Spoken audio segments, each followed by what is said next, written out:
ইন্নাল কাবরা মানজিল মিন মানাজিল আখিরাহ ফাইন নাজা মিনহুম ফাবাদু ইয়াসরু মিনহু ওয়া ইল্লাম ইয়ানজু মিনহু ফাবাদু আশাদ্দু মিনহু ইযা মাতাল ইনসানু ইনকাতা আনহু আমালুহু ইল্লা মিন সালাসাতিন ইল্লা মিন সাদাকাতিন জারিয়াতিন নাও ইলমিন ইনতাফাউ বিহি ওয়ালিদিন সালিহিন রাহুল বুখারী ও মুসলিম।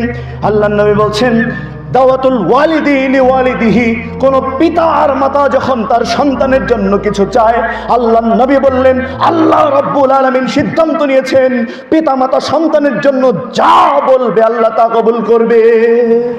সুবহানাল্লাহ। এই জন্য আমার ভাইরা, পিতা এবং মাতার দোয়া নেবেন এবং পিতা এবং মাতাদেরকে বলবো অবশ্যই অবশ্যই সন্তানের জন্য আপনারা দোয়া করবেন, নেক সন্তানের জন্য দোয়া করবেন। সন্তানের জন্য বলবেন আল্লাহ তুমি আমার সন্তানকে নেক সন্তান বানাও, আল্লাহ তুমি আমার সন্তানকে তোমার দ্বীনের জন্য মুজাহিদ বানাও, আল্লাহ তুমি আমার সন্তানকে তোমার দ্বীন বিজয়ীর জন্য একদম মধ্যে মুজাহিদ বানিয়ে দাও, আল্লাহ আমার সন্তানকে তুমি জান্নাতি মানুষ হিসাবে কবুল করো, আল্লাহ আমার সন্তানকে তুমি রহম করো, আল্লাহ তুমি আমার সন্তানের উপর সন্তুষ্ট হয়ে যাও।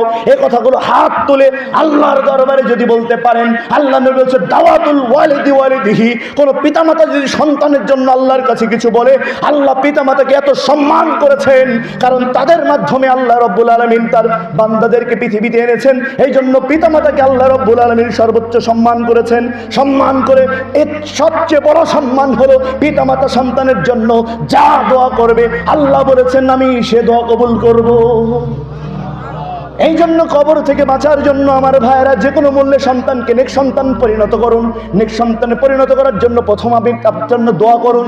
2 নম্বর হলো আবি দারদা রাদিয়াল্লাহু আনহু قال قال রাসূলুল্লাহ, বলুন সাল্লাল্লাহু আলাইহি ওয়াসাল্লাম, মান খরাজা ফি তালাবিল ইলমি ফাহুয়া ফি সাবিলিল্লাহি হাত্তা ইয়ারজি ইন্নাল মালাইকাতা লা তাদাউ আজনিহাতাহা রিদাল লিতালাবিল ইলমি গুফরা লাহু।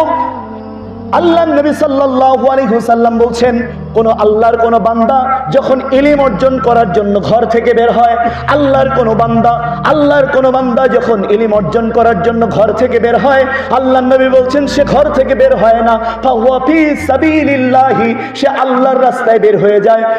ইন্নাল মালাইকাতা লা তাদাউ আজনিহাতাহা রিদাল লিতালাবিল ইলম, এই ইলম অর্জনকারী ব্যক্তিদের সম্মানে আল্লাহর ফেরেশতারা তাদের ডানাগুলো বিছিয়ে রাখে।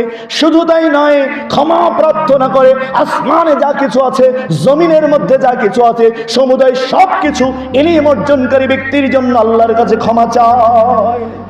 এই জন্য আমার ভাইয়েরা, পিতামাতা হিসাবে সন্তানের জন্য দ্বিতীয় কাজ হলো আপনার সন্তানকে এমন ইলম দান করুন যে ইলম অর্জন করার জন্য যখন আপনার সন্তান ঘর